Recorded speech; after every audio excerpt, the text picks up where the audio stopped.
Graças e paz, pastor Natan. Tudo bom, homem de Tudo bom? Deus? Bem demais. Como é teu nome? O meu é Wagner, pastor Wagner, Wagner. prazer. Isso. Danilinho, junto com o pastor Alex, pediu para a gente conversar hoje com você. Ótimo. Coisa boa. A gente estava dando uma olhadinha no teu Instagram, muito bacana. Eu, particularmente, gosto muito desse tema, escatologia. Teologia. E a gente quer sugar o máximo, né? Aí da sua experiência. Quem sabe a gente não consegue fazer também um seminário muito bacana aí com você também, se Deus Vocês são de quiser. onde, Wagner? A gente é da Igreja do Nazareno aqui em Recife. Recife, Em tá. Recife, isso. Eu estou em Aí, Campina Grande, né? Campina Grande.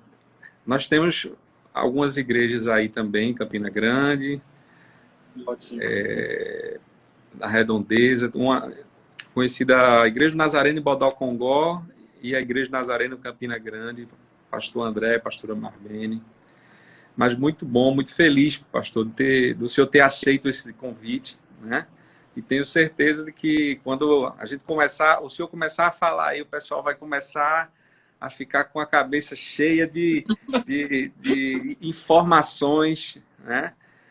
E eu tenho certeza que vai ser muito bacana. Mas, pastor, aproveitando que o pessoal já está entrando, para a gente não perder tempo e conseguir absorver muita informação legal, eu queria que o senhor pudesse estar falando um pouquinho quem é o pastor Natan Rufino,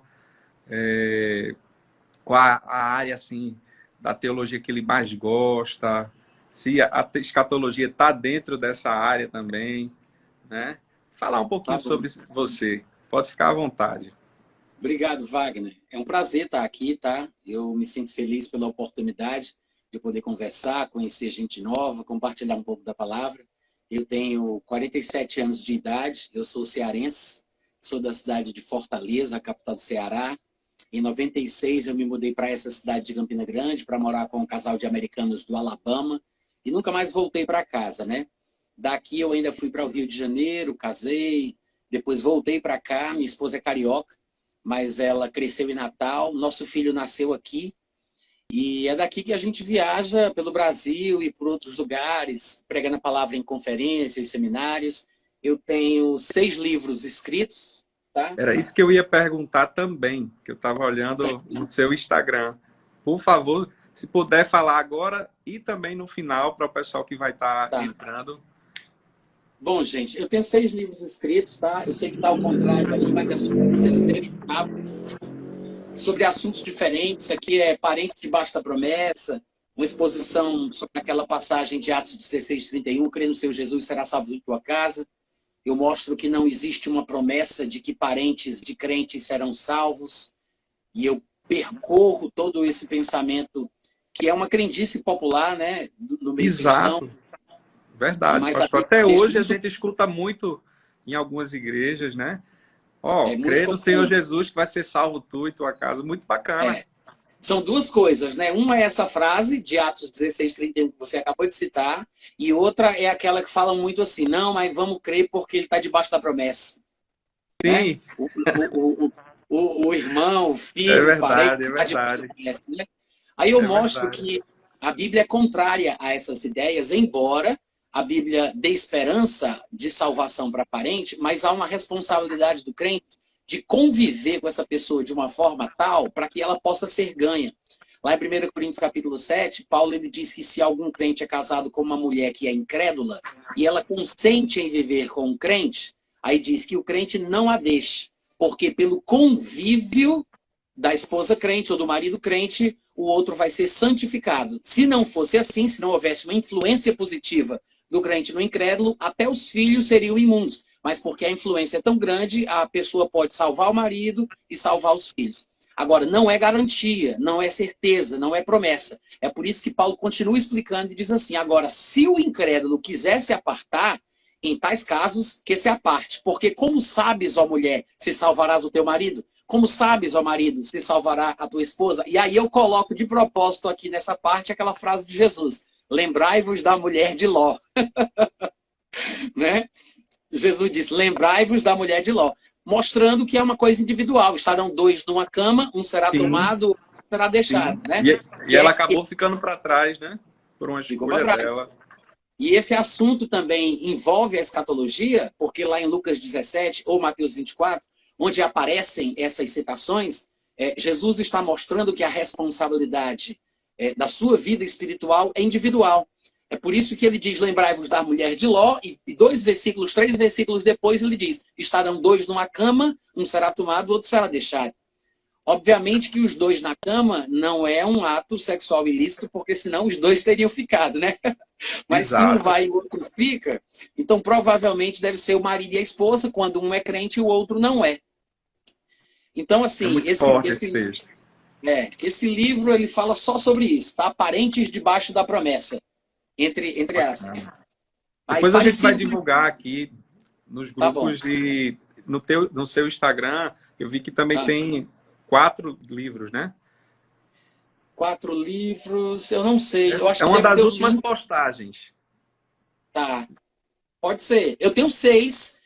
Joia. Dos 6, apenas um está faltando, porque não tem impresso. Só tem a versão digital lá no Kindle. Mas são livros sobre áreas diferentes. Libertação da imoralidade sexual, uma vez salvo, salvo para sempre, é uma interrogação. A força divina da fé, é Marcos 11 explicado versículo por versículo. Por que Jesus jogou aquela praga na figueira? E por que a figueira morreu? A praga pega em crente e por aí vai.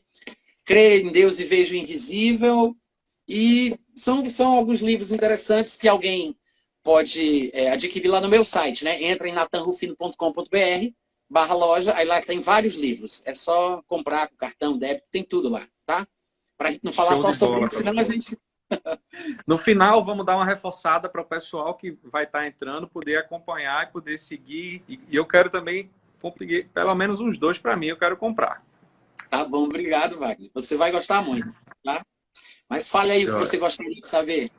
Então, pastor, na verdade, né, a gente tem muitos vocabulários crentez, né? E a gente se baseia muitas vezes erroneamente por esses vocabulários. Então, é natural a gente falar muito sobre a vinda de Jesus, né? Ah, quando Jesus vier, acaba tudo, né? Ó, Jesus está voltando. Jesus voltou, vai todo mundo ou para o céu ou para o inferno, coisas desse tipo. E, enfim, Uhum.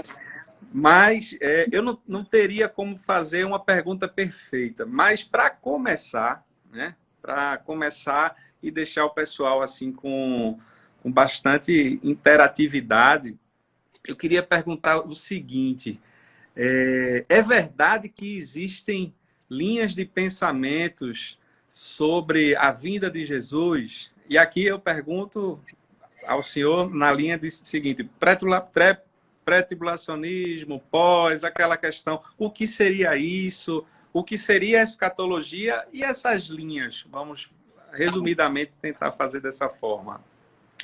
Posso falar? Pode? Pronto. O que acontece é o seguinte, a escatologia significa, a palavra escatologia, né? No mundo secular, é o estudo das fezes, tá? É uma ciência, é uma disciplina científica que estuda as fezes, né? Tem toda uma ciência por trás. Só que no mundo cristão religioso significa o estudo das últimas coisas, o estudo do fim. São 2 palavras gregas, né? Escatos e logos, ou escatos e logia, que significa o estudo do fim, das profecias, do final dos tempos, aí cada um coloca como quiser, né?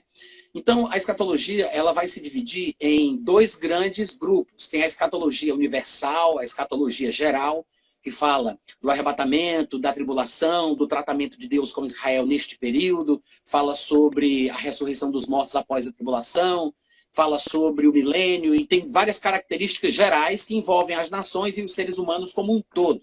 Mas existe também a escatologia individual, aquilo que é chamado de escatologia individual, porque diz respeito à minha responsabilidade individual e particular perante Deus. Por exemplo, 1 Tessalonicenses 5,23 diz que o Deus da paz vos santifique em tudo, e todo o vosso espírito, alma e corpo sejam conservados íntegros e irrepreensíveis na vinda de nosso Senhor Jesus Cristo. Então ele está mostrando aqui a minha responsabilidade, né, como um ser pleno, espírito, alma e corpo, em relação ao que eu faço com eles, para quando eu for prestar contas com Deus no dia do arrebatamento ou no dia da ressurreição, que vier primeiro. Então, o fato é que cada um de nós prestará contas de si mesmo diante de Deus. Então, são os aspectos da individualidade ou da escatologia individual. A Bíblia fala que os princípios elementares da doutrina de Cristo, lá em Hebreus capítulo 6, versículo 1 e 2, são 6, há pelo menos 6 princípios elementares, pelo menos para o autor da Epístola aos Hebreus são 6, né? Alguns outros poderiam acrescentar cada um a sua própria coisa. Mas ele fala sobre arrependimento de obras mortas, ele fala sobre fé em Deus, ele fala sobre o ensino de batismos, no plural, porque existe o batismo no corpo de Cristo, o batismo nas águas e o batismo no Espírito Santo, com a evidência bíblica ele fala em outras línguas. Depois ele fala arrependimento, fé em Deus, batismos, imposição de mãos, ressurreição dos mortos e juízo vindouro. Então são 6. Mas dos 6, 2 deles, 2 dos princípios elementares da doutrina de Cristo são temas escatológicos, ressurreição dos mortos e juízo vindouro. Então existe o conceito da ressurreição geral, mas tem o conceito individual e pessoal também. Porque todos nós que cremos em Cristo, cremos de que um dia, assim como ele ressuscitou, nós também ressuscitaremos. Então, nós temos a expectativa de que um dia teremos o nosso corpo transformado e nós haveremos de prestar conta do que tivermos feito de bom ou de mal por meio do nosso corpo. Receberemos as nossas recompensas, os nossos galardões, com respeito a tudo que a gente viveu de forma individual. Então, existe a escatologia geral, universal e a escatologia individual. No estudo da escatologia, as pessoas podem interpretar as passagens de formas diferentes. A forma de se interpretar os textos se divide em 4, ou as escolas de pensamento, como costuma se falar, né? Nós podemos pegar qualquer texto profético da Bíblia e interpretá-lo de uma forma idealista, historicista, preterista ou futurista. O que significa cada uma dessas coisas? O idealista, como o próprio nome já diz, né, de ideia, diz respeito àquela pessoa que acredita que um texto profético ele não tem uma finalidade literal, real, objetiva. O objetivo ali é o alegórico, é trazer uma ideia, uma ilustração, é uma figura sobre o bem e sobre o mal, sobre o que deve ser feito e o que não deve ser feito, sobre a correção moral e assim vai. Então, o idealista é aquele que generaliza, alegoriza tudo e para ele não há nada prático, real, objetivo ou literal. Esta é uma forma de se interpretar os textos proféticos.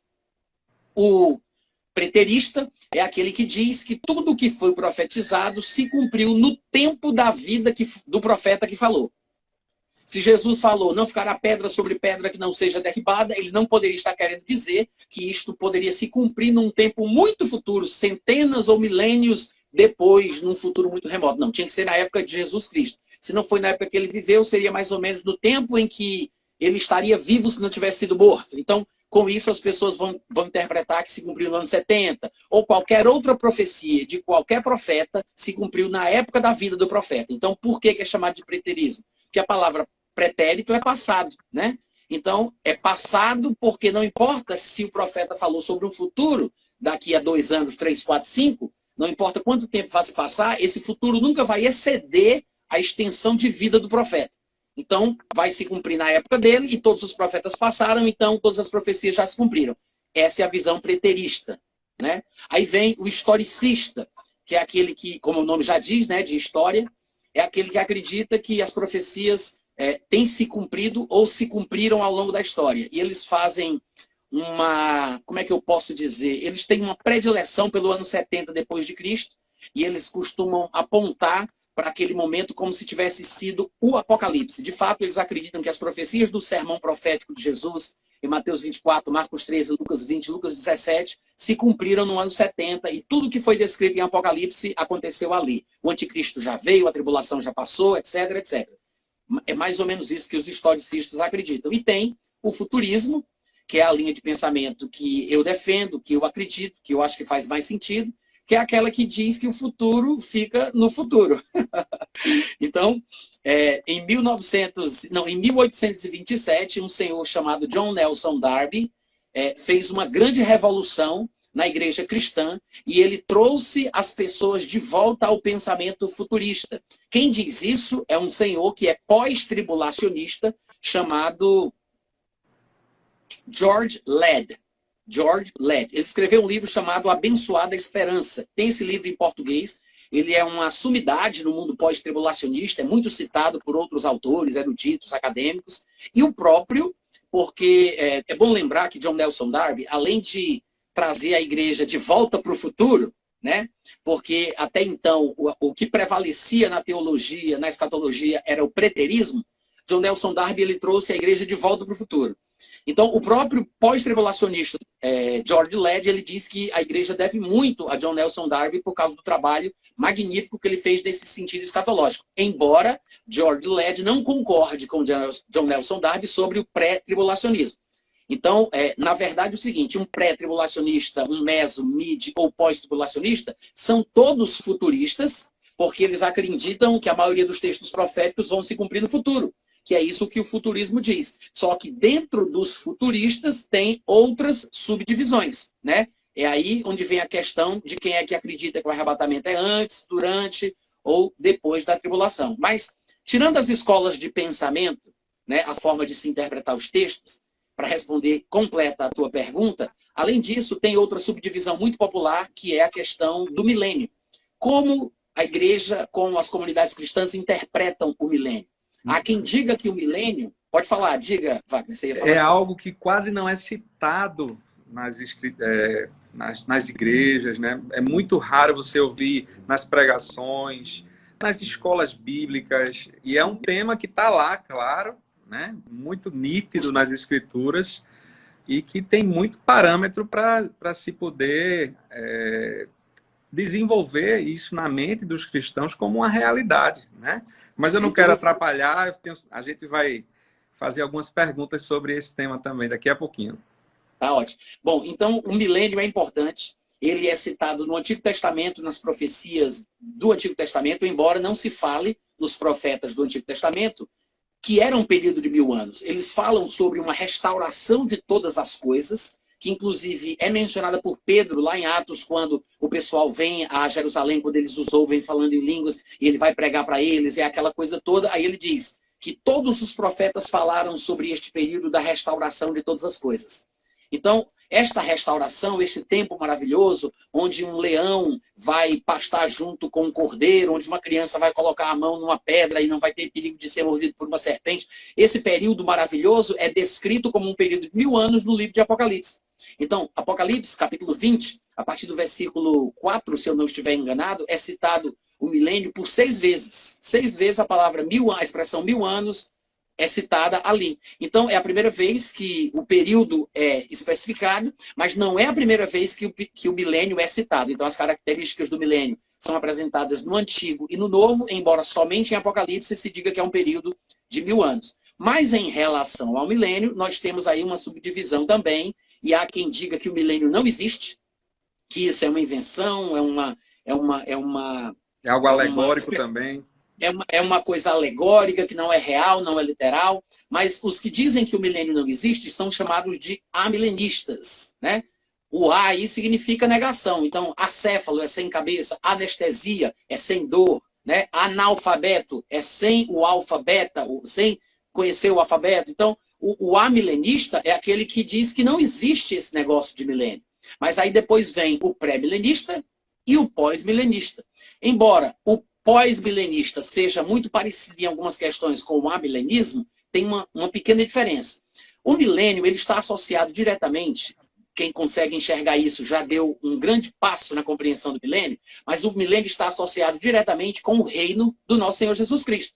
O reino de Jesus ele tem 2 aspectos. Tem um aspecto espiritual, que é o reino no qual nós estamos agora, né? Porque o reino de Deus não é comida, bebida, mas sim justiça, paz e alegria no Espírito Santo.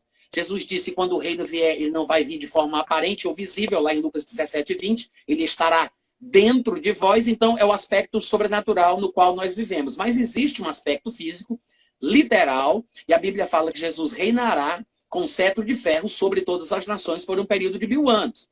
Só que os pós-milenistas acreditam que o milênio está associado ao reino. Qual é o problema? Eles dizem assim, na verdade, a igreja está aqui desempenhando o papel de Cristo. E Cristo já está reinando por meio da igreja. O que é que a igreja tem que fazer? A igreja tem que estabelecer esse reino através de revoluções sociais, através de pregações, através de confrontos, através de movimentos políticos, através da conquista da terra que nos pertence. Vamos até as bordas da terra, vamos até os confins do mundo, vamos pregar o evangelho. Quando a gente estabelecer o reino na terra, aí Jesus volta.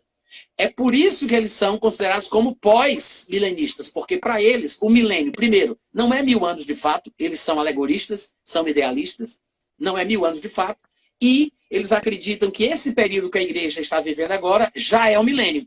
Então, somente depois que a igreja estabeleceu o reino no milênio, porque o reino de Cristo é agora, aí Jesus volta. Então, eles são pós-milenistas, porque Jesus vem depois do milênio. É isso que eles entendem. Os que são pré-milenistas, dos quais eu faço parte, acreditam primeiro que o milênio é 1000 anos de fato de verdade, literal, contado na ponta do lápis, né? Além disso, Jesus ele tem que vir de forma visível, aparente, ele tem que ser visto, todo olho o verá. E quando ele vier, ele inaugura o milênio. Por isso somos chamados de pré-milenistas. Então, esta é a subdivisão em relação ao milênio, há milenistas, pós-milenistas e pré-milenistas, e a última divisão, que é a mais popular, a mais badalada, é a que mais todo mundo discute na internet, é a questão do arrebatamento e da tribulação. Né? Todo mundo quer saber se a igreja fica ou não fica, se a igreja sobe ou não sobe, se ela passa pela tribulação ou não passa. Exatamente. Esse daí, é um dos pontos mais calorosos, né, da discussão. É verdade. É o mais buscado, é o mais discutido, é o mais debatido, é o que mais sai briga, é o que mais sai confusão, o pessoal mais se ataca. Então, dentro dessa questão, a subdivisão é a seguinte: há os pré-tribulacionistas, dos quais eu faço parte, né? Acreditam que a igreja é arrebatada antes do primeiro dia dos 7 anos da tribulação, exatamente assim, porque o pré-tribulacionista, de forma geral, o pré-tribulacionista comum, ele acredita que a tribulação são 7 anos, e acredita que a igreja é arrebatada antes do primeiro dia dos 7 anos da tribulação. Esse é o pré-tribulacionismo. Aí vem o mid ou mesotribulacionismo, que acredita que o arrebatamento é mais ou menos ali no meio da tribulação. Existe o pós-tribulacionismo, que é aquele que acredita que a igreja será arrebatada depois que toda a tribulação tiver passado. E existe um quarto posicionamento, que não é muito popular no Brasil, mas é conhecido nos Estados Unidos porque teve um proponente que falou muito e falou muito bem, era eloquente, tinha uma retórica e convenceu meio mundo de gente, que se chama pré-ira. É a posição teológica chamada de pré-ira. O que é o pré-ira? O pré-ira, eles para o brasileiro não é muito popular não, graças a Deus, que é uma confusão a menos. Né? Mas os pré-ira, eles acreditam que a ira de Deus, ela não vai se revelar ou se manifestar durante todos os 7 anos da tribulação. Eles acreditam que a ira de Deus vai ser derramada num momento muito específico e pontual da tribulação, que é exatamente nos 25% restante dos 7 anos. Finais, me deixa dizer assim, nos 25% finais. Por quê? Porque eles perceberam que em Apocalipse existe pelo menos 3 blocos de acontecimentos. Tem 7 selos, 7 trombetas e 7 taças. Quando eles perceberam que o nome das taças é taças da ira de Deus, eles acharam que o crente ele pode passar por qualquer outra ira que não seja a de Deus. Porque, afinal de contas, Paulo disse que Deus não nos destinou para a ira. O pessoal já estava fazendo algumas perguntinhas aqui, mas vamos concluir o raciocínio. Estava falando. Tem quanto tempo aí, Wagner? Toca aí no nomezinho ao vivo para ver. 35. Qualquer coisa, se der, a gente abre outra. Rapaz, eu já vim de uma live, a pessoa que me convidou... não jantei. A pessoa que me convidou queria que fosse hoje, né? Aí eu disse, olha, eu tenho uma live hoje. Ele disse, mas se fosse numa hora tal, aí eu dividi as duas, né? Tranquilo. Fazer mais uma terceira. Vamos aproveitar ao máximo, então. Aí a gente marca outro dia, tá, Wagner? Se você Perfeito. quiser. Claro, claro, sim. Esse é um assunto que tem que ter bastante tempo. O pessoal já chegando com algumas perguntinhas polêmicas aí, mas antes, pastor, pode concluir o raciocínio. Bom, então, em relação aos pré-ira, eles dizem que a ira de Deus vai ser derramada somente nos 25% finais da tribulação. que é quando Apocalipse fala sobre as taças da ira. Então eles dizem assim, não, a igreja vai experimentar a ira do dragão, a ira do anticristo, a ira do mundo, mas isso aí é uma coisa que a igreja já experimenta. Mas a ira de Deus, não. Aí sim, quando as taças da ira de Deus forem derramadas, a igreja é tirada. Então é parecido com o mesotribulacionismo, né? Com esse pequeno diferencial. Mas o que eles esquecem, e os que defendem esse mesmo tipo de pensamento, ainda que não se classifiquem como pré-ira, o que eles esquecem é que a ira de Deus se manifesta em muitas ocasiões por meio de homens maus. Em algumas ocasiões que Israel estava obstinado no pecado, no Antigo Testamento, Deus levantou governantes ímpios, Nabucodonosor, o rei da Síria, o Império Persa, e assim por diante, e puniu a obstinação e o pecado do povo de Israel, como em outras ocasiões usou o povo de Israel através de Josué para eliminar uma nação pecadora da terra também. Então, assim, essas punições através de homens acontecem, inclusive homens maus. De fato, até mesmo através de Satanás, Deus pode executar um juízo. Lá em 1 Coríntios capítulo 5, nós temos um exemplo claro sobre isso. Paulo diz que havia um homem que tinha relações sexuais com a mulher do pai dele e que não tinha vergonha de tornar isso público. E Paulo disse, vocês deveriam ter tomado uma decisão a respeito disso, mas eu espero que pelo menos vocês concordem comigo, reunido o meu espírito e o vosso, pelo poder do nome de Jesus, que o que cometeu tal infâmia seja entregue a Satanás para a destruição da carne, a fim de que o espírito seja salvo no dia de Cristo. Olha o que ele diz. Ele fala, reunidos vós e o meu espírito, no nome de Jesus, seja ele entregue a Satanás. Então Paulo está dizendo que ele seja entregue a Satanás para a destruição da carne, em nome de Jesus. Ou seja, Paulo não diria uma coisa que o próprio Jesus não diria. Quando ele fala, eu falo isso em nome de Jesus, é porque ele está representando Jesus. Então, ele diz, como representante oficial de Jesus, eu faço o que Jesus faria. Vou entregar você a Satanás para ser destruído. Então, é uma punição. É um juízo através das ações do diabo. Morte causada por Satanás, morte física prematura, causada por Satanás como juízo divino. Então, o que as pessoas falam sobre isso, porque não entendem a tribulação, os selos que são abertos, as trombetas que são tocadas, os juízos, as mazelas, as coisas que vêm ao mundo através, que são reveladas lá no livro de Apocalipse, são todas orquestradas pelo próprio Deus. É o Cordeiro quem rompe os selos, e as pragas, os trovões, os terremotos, e todas as coisas acontecem à medida que o Senhor Deus vai liberando as coisas que têm que acontecer. E assim, a gente fez aqui uma introdução geral sobre os conceitos da escatologia, né? Muito bom, pastor. Eu queria agora fazer algumas perguntinhas, né? Dúvidas minhas, dúvidas que o pessoal vai estar passando aqui. Primeiro, pastor, uma dúvida minha, né? A gente sabe que a Bíblia, ela é um livro profético e não só de profecia no que a gente entende como profecia escriturística, né? Mas ela é um livro que traz uma ideia da história também escrita para frente, como o senhor mesmo falou, né? Tem um texto em Isaías, capítulo 66, versículo 8, que diz assim, poderá uma nação nascer em um só dia, poderá um reino surgir em um só momento. Eu acho que o senhor conhece esse texto. Já ouvi. E o pessoal, ele remete, né, a um texto escatológico da época do renascimento de Israel, já aqui na ONU, né, quando Oswaldo Aranha, inclusive brasileiro, orquestrou aquela sessão e trouxe a Israel um renascimento, né? A gente vê muitos textos claros nas escrituras com fatos muito concretos, né? Assim, na sua opinião, o que é que o senhor acha sobre esses textos que estão relacionados a Israel? Israel é o maior ou o melhor relógio profético para a gente estar se baseando para a vinda de Cristo? Ou a gente tem que se basear nos terremotos, nas pestes apenas? A gente tem questões mais palpáveis para estar buscando um entendimento melhor? Tá. Então, em primeiro lugar, Israel é sim a bússola, né, do estudante de escatologia, em todos os sentidos. Em todos os sentidos. Mas Israel é um sinal, principalmente para o judeu. Porque para quem é cristão, seja ele judeu ou gentil, porque a igreja ela é formada pelos dois povos, judeus e gentios crentes em Jesus. Para o cristão, para aquele que está na igreja, né, o judeu que é crente em Jesus, ele se auto-intitula como judeu messiânico. Ele nem gosta de ser chamado de cristão. Mas como a gente está falando aqui de uma forma que a gente entende, então não é preciso explicar nada. O cristão, judeu ou gentio que está em Cristo faz parte da igreja.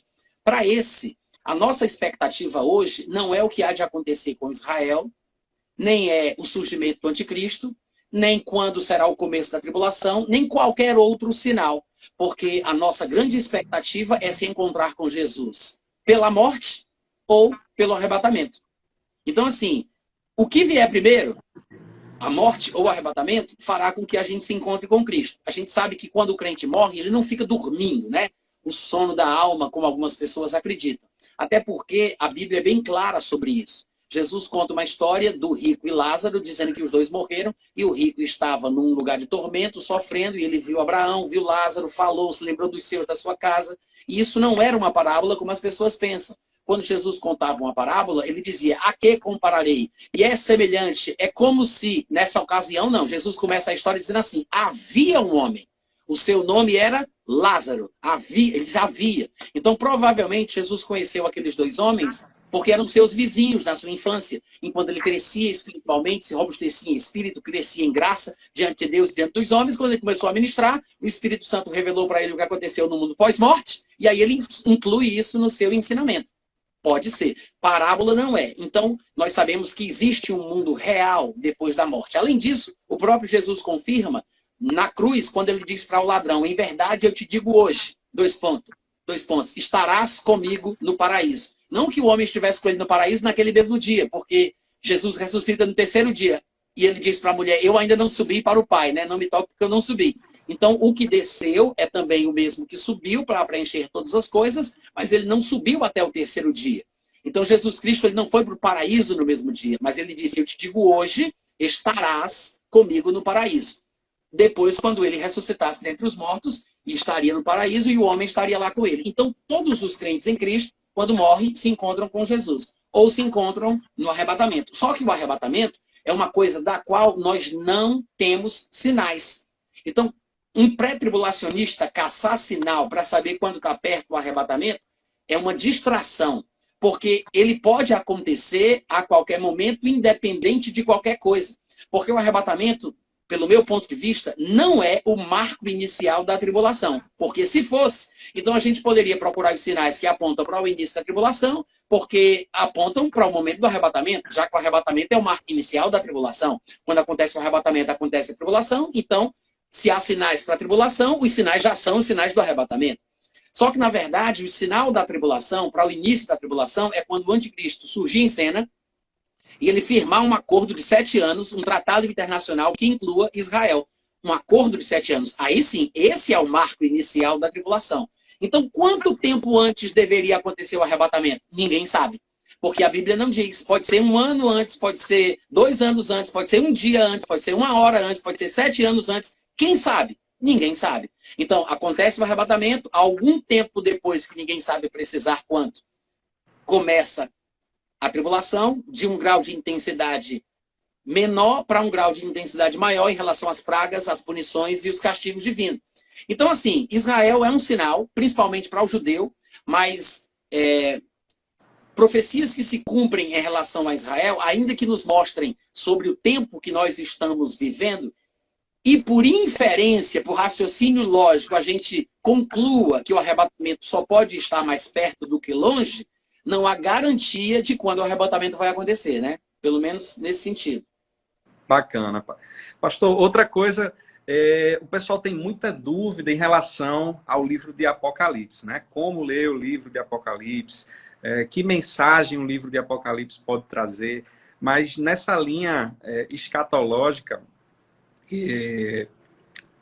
eu entendo que os 3 primeiros capítulos de Apocalipse, eles têm uma mensagem clara para as igrejas daquela época, né? Para as igrejas da Ásia, e do capítulo 4 em diante já é uma mensagem mais, vamos dizer assim, profética no sentido escatológico mesmo, né? É aquela questão, não era para aquela igreja daquela época, né? Daqueles anos ali. E há um entendimento que a igreja, no capítulo 4 de Apocalipse, ela não está mais presente.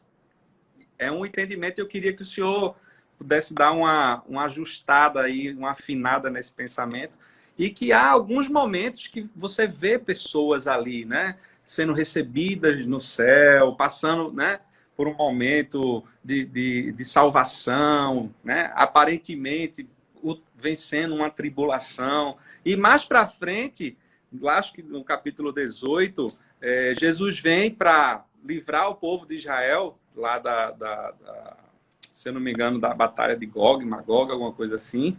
E aí, só que vem com Jesus algumas pessoas, não vou dizer pessoas, mas alguns, vamos dizer assim, pessoas, porque o texto não diz anjos, com vestes de linho fino, né? Primeira pergunta, essa questão da igreja, a partir do capítulo 4, o que é que o senhor pensa, mais ou menos? Minha pergunta, não sei se ficou muito clara, mas... Ficou, eu entendi tudo, Wagner, entendi tudo. Sei exatamente o que você quer falar. Inclusive, é uma narrativa comum dos pré-tribulacionistas, de forma geral, de que os 3 primeiros capítulos de Apocalipse, eles falam exclusivamente de questões relacionadas à igreja. De fato, a palavra igreja aparece só nesses 3 capítulos dezenas de vezes. Dezenas, só nesses 3. Quando, do capítulo 4 até o capítulo 19, que é o capítulo que você mencionou, da volta de Jesus com o seu exército, que são os santos vestidos de linho branco, puro, que são as obras dos justos, né, que inclusive é uma inferência para o arrebatamento, para os arrebatados, para os crentes que já estão com Cristo no céu. Então, do capítulo 4 ao capítulo 19, não se fala mais a palavra igreja. E esse contraste é uma coisa que deve ser considerada. Porque como é que nos 3 primeiros capítulos aparece a palavra igreja dezenas de vezes, e do capítulo 4 ao 19, a palavra simplesmente desaparece por completo e ela só volta a ser usada no capítulo 20? Então, é curioso isso. Aí lá no 22, no último capítulo, ele fala, né? O Espírito e a noiva dizem, vem, aquele... Mas assim, a igreja começa a ser citada novamente pelo nome e algumas outras coisas associadas a ela. Mas esse período, essa lacuna, né? É um hiato grande. E todas as vezes que se fala sobre protagonistas dos acontecimentos de Apocalipse, do capítulo 4 ao 19, a expressão usada para estes seres é habitantes da terra. Os habitantes sobre a terra. Todos sobre a terra. Sempre se fala isso. Os habitantes da terra, os que estão sobre a terra, os que moram na terra. Por quê? Porque é uma indicação de que a igreja não está presente. E estes são os que estarão presentes experimentando o que está em Apocalipse. Do capítulo 4 ao capítulo 19, nós temos a descrição do período da tribulação, tintim por tintim, detalhadamente, de forma minuciosa. Uma sequência de 7 selos, 7 trombetas e 7 taças. Embora, entre os estudiosos, exista 2 maneiras de se entender ou de se interpretar essa porção do livro de Apocalipse, capítulo 4 a 19. Porque tem quem pense que são acontecimentos simultâneos e paralelos. E aí, os que pensam assim são chamados de paralelistas, porque eles acreditam, por exemplo, que enquanto um selo é rompido no céu, ao mesmo tempo uma trombeta é tocada e, concomitantemente, uma taça é derramada. Então, são acontecimentos paralelos, simultâneos. Há pré-tribulacionistas que creem assim. Mas existe o pensamento parentético. Parentético vem de parênteses, né? Você abre um parênteses e explica alguma coisa que você falou. Então, alguns capítulos, algumas explicações, alguns textos deste período do capítulo 4 ao 19 são interpretados por alguns como parênteses. Por exemplo, ele vem falando uma coisa, aí chega no momento ele vai explicar, ele abre um parêntese, só que o parêntese leva um capítulo, 2, alguns parágrafos, um texto longo. Então, são parênteses, mas eles interpretam, os parentéticos, interpretam acontecimentos sequenciais cronologicamente. Ou seja, primeiro vem o rompimento dos 7 selos, depois, sequencialmente, né? Sequencialmente, cronologicamente falando, vem as 7 taças, depois vem as trombetas e depois as 7 taças. Então, essa é a visão que existe a respeito do livro de Apocalipse. Eu sou partidário de que Apocalipse está registrando o que vai acontecer com o povo que fica na tribulação e não com a igreja, exatamente como você sugeriu. Show de bola, pastor. Show de bola. O pessoal está super animado aqui. Se alguém quiser fazer alguma pergunta isolada, solta, deixa eu ver aqui. Max colocou, esse ato está relacionado às taças da ira de Deus. Acho que ele pegou informação solta aqui. Se vocês quiserem, pessoal, vamos abrir 2 minutinhos. O pastor só tem mais 9 minutos aqui para responder aqui alguma pergunta. Se não tiver, eu vou fazer outras perguntas. Vou colocando Então, aí. deixa eu aproveitar. Vou aproveitar e vou falar. Se alguém perguntar, tu seleciona a pergunta e manda, tá? Fala, Ó, pastor. o que acontece é o seguinte. No céu. Não vamos entrar Provavelmente, Eu também acredito. provavelmente sim, A guerra mas não aqui, terão.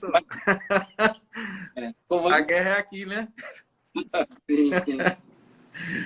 Mas, uma passagem curiosa sobre essa questão da escatologia, do arrebatamento e da tribulação. Quer que eu responda as perguntas, Wagner? Você acha melhor? Pastor, tem gente pergunta. Continue o que o senhor ia fazer. O senhor ia falar.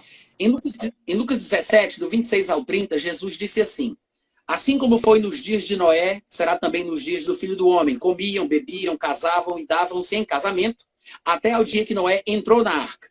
E veio o dilúvio e destruiu a todos. O mesmo aconteceu nos dias de Ló. Comiam, bebiam, compravam, vendiam, plantavam e edificavam. Mas no dia em que Ló saiu de Sodoma, choveu do céu fogo e enxofre e destruiu a todos. Assim será no dia em que o Filho do Homem se manifestar. Esse texto é bem interessante, porque ele traz muitas verdades zipadas aqui dentro, compactadas. Você tem que descompactar para poder pegar tudo que ele fala, né? Uma coisa curiosa é que quando ele fala o dia do Filho do Homem, né? Assim será no dia em que o Filho do Homem. O dia do Filho do Homem é uma expressão que a gente não pode entender como um dia de 24 horas. O dia de Cristo, o dia do Senhor, o dia de Deus, o dia da vinda, a segunda vinda, o dia do Filho do Homem. Não é um dia de 24 horas. É um evento profético que contém vários acontecimentos sucessivos. Inclui o arrebatamento, inclui a manifestação do anticristo, a tribulação e até o milênio, dependendo do contexto onde a expressão apareça, tá? Então, o que é que eu quero dizer? A gente só vai entender o que é que o dia de Cristo, o dia do Senhor, o dia de Deus, o dia do Filho do Homem vai significar com o contexto.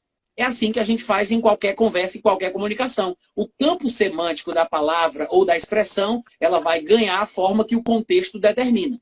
Então, nesse caso aqui, Jesus está falando que o dia do Filho do Homem, o dia da vinda, o dia de Cristo, o dia do Senhor, porque no meu pensamento são termos sinônimos, depende do contexto, pode ser uma coisa boa, pode ser uma coisa má, pode ser para o pecador, pode ser para o crente que vai ser arrebatado, depende do contexto. Jesus está falando que o dia do Filho do Homem vai ser semelhante aos dias de Noé e aos dias de Ló. Só que os dias de Noé e os dias de Ló estão subdivididos em 3 pedaços. Lá em Mateus capítulo 24, 38, Jesus dizia assim: porquanto assim como nos dias anteriores ao dilúvio, comiam e bebiam, casavam e davam-se em casamento, até o dia em que Noé entrou na arca. Então, em que tempo nos dias de Noé comiam, bebiam e davam-se em casamento? Não foi durante o dilúvio, não foi depois do dilúvio, foi antes dos dias do dilúvio. Então, a gente já encontra aqui um tempo, né? Dias anteriores à tribulação. O dilúvio representa a tribulação. Então, tem dias anteriores ao dilúvio, dias anteriores à tribulação. E que dias são esses? São dias de início de dores, de tribulação, de terremoto, de guerra? Não. São dias de paz. É dia de comer, de beber, de casar, se dar em casamento. O que é que isso significa? Jesus já estava dizendo, a pandemia vai passar e o povo vai esquecer, ninguém vai lembrar mais dela e todo mundo vai voltar à vida normal. Vai comer, vai beber, vai sair para restaurante, vai casar, vai fazer festa. Só que não perceberão até que Noé entre na arca e venha o dilúvio. Agora, Noé é comparado ao povo que vai ser salvo em relação aos dias do Filho do Homem. Então, nos dias do Filho do Homem vai ter tribulação, mas também vai ter a salvação, assim como aconteceu nos dias de Noé. Então, a igreja vai ser retirada. Aí o pessoal fala, mas a igreja não vai experimentar a tribulação? Não vai, tanto quanto Noé não experimentou. Noé foi retirado da terra pelas águas que o subiram naquela arca. Depois que as águas baixaram, ele voltou à terra e recomeçou a sua vida. Da mesma forma, a igreja vai ser retirada da terra. Depois que passar a tribulação, a igreja volta e aí recomeça, vai resetar o mundo, né? Vai ser um novo tempo, vai ser uma nova realidade. Então, tem dias anteriores ao dilúvio, que é quando tudo voltar ao normal, a pandemia vai passar, mas depois Jesus fala no capítulo 24 de Mateus, versículo 21. Nesse tempo haverá tribulação, como desde o princípio do mundo até agora não tem havido nem jamais haverá. Nesse tempo de tribulação. Depois, no versículo 29 do capítulo 24 de Mateus, ele diz: logo em seguida a tribulação daqueles dias. Então, são 3 tempos. Os dias anteriores ao dilúvio, nesse tempo de tribulação, depois da tribulação daqueles dias. São 3 tempos. Então, a igreja, ela se encaixa em que tempo desses 3? É isso que os tribulacionistas não estão entendendo.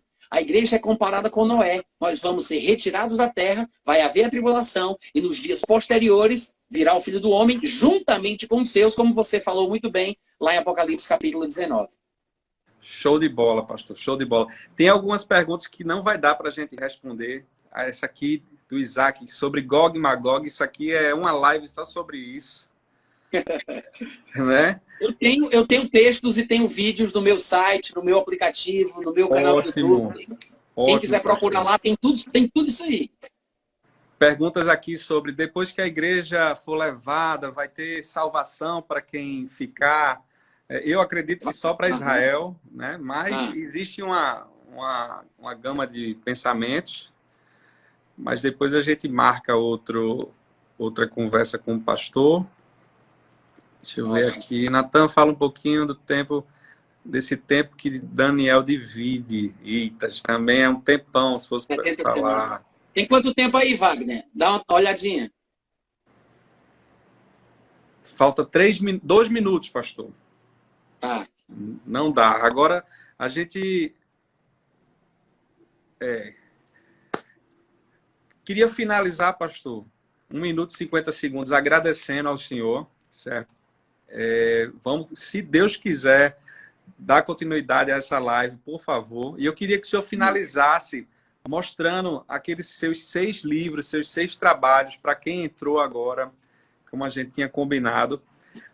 Algumas perguntas vão ter que ficar para depois, pessoal, mas a gente vai tentar marcar aí com o pastor com mais tempo, que ele já está na 2ª live hoje, viu? Pastor, fica à vontade, Deus te abençoe. Viu? 1 minuto e 20 segundos, mas a gente vai depois retornar aí, tá bom? Fica na paz. Ótimo, Wagner. Fica à vontade, obrigado, pastor. Eu que agradeço. Amém, gente. Em nome da nossa igreja, do nosso pastor Rubens, pastora Silvia, em nome do pastor Alex, que é pastor dos jovens, e Danilinho, que é o líder da juventude da nossa igreja, eu quero agradecer, viu? Fica à vontade, Amém. pastor. Muito obrigado pelo convite. Eu tenho um site que é o meu nome, natanrufino.com.br. Tem um aplicativo dentro do Telegram, é um bot, Natan Rufino Bot, é só procurar. Eu tenho podcast de áudio, se você tiver algum aplicativo que ouça podcast. Eu tenho o meu canal do YouTube, então tem muita coisa. Tem livro no meu site, procura lá e eu tenho certeza que vocês vão ser abençoados, tá? Tem artigos, áudios, vídeos, tem muita coisa aí. Pastor, Deus te abençoe, muito obrigado. E a gente vai estar falando mais nesses próximos dias aí, se Deus quiser, viu? Parabéns, sucesso, o senhor é de primeira, viu? Assunto, ó, alto nível. Fiquei super empolgado aqui. Ô, Glória, valeu, Wagner, obrigado, viu? Um abração, pastor, fica na paz.